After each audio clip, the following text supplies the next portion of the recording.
की डोंबिवलीच्या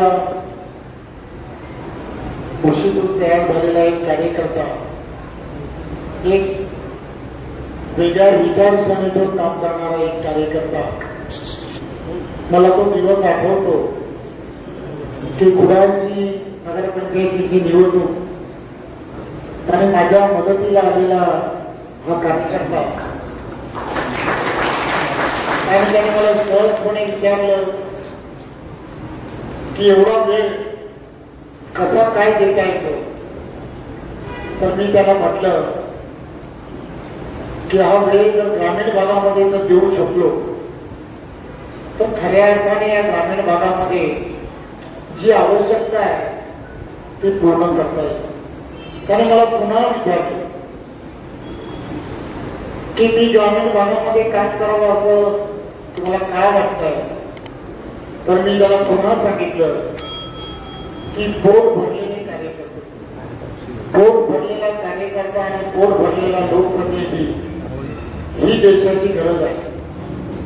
आणि म्हणून मला असं वाटतं की तू ज्या गावातला आहेस त्या गावातील असणाऱ्या पंचक्रोशीसाठी काहीतरी तू, तुझा भाऊ, तुझं कुटुंब यांनी करावं असं मला वाटतं. निवडणुकीला 7-8 दिवस तो माझ्याबरोबर होता आणि 9व्या दिवशी त्याने असं सांगितलं, निवडणुकीच्या निकालाच्या दिवशी, की मी आंबोली गटामध्ये, की ज्या गटामध्ये माझं गाव आहे त्या गटामध्ये भारतीय जनता पार्टीचा संघाचा विचार घेऊन विपरीत परिस्थितीमध्ये सुद्धा मी तिथे काम करेन. आणि मला कोणी दिवस आठवतो की कोणाच्याही सहकार्याविना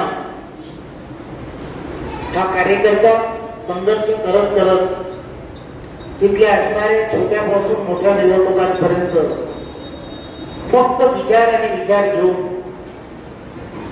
पुढे जात गेला.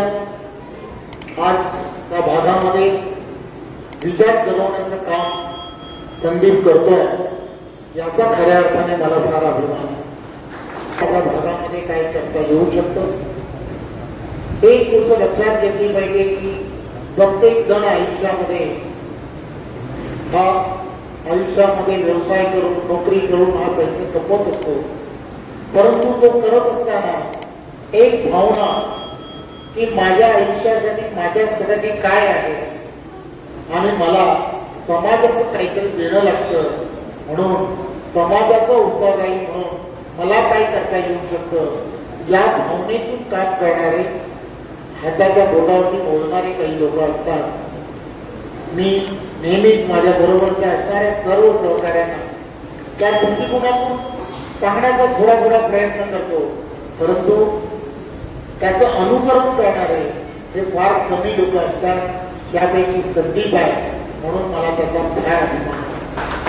आज या सर्व भागातील विद्यार्थी असतील, तिथे असणारे शिक्षक असतील, या शिक्षकांना सगळ्यांना, त्या सगळ्यांची एक मूठ करणं आणि त्या सर्वांना एकत्र येऊन अशा प्रकारचा प्रकल्प करणं आणि माझ्या वाढदिवसाच्या निमित्ताने अशी भेट ही समाजाला देणं हे सर्वात मोठं ऋण आहे असं मला वाटतं. हे ऋण आणि या सगळ्या ऋणात मी राहणं नेहमीच पसंत करेन, कारण मी त्याच धर्तीवरती चालणारा एक छोटा कार्यकर्ता आहे.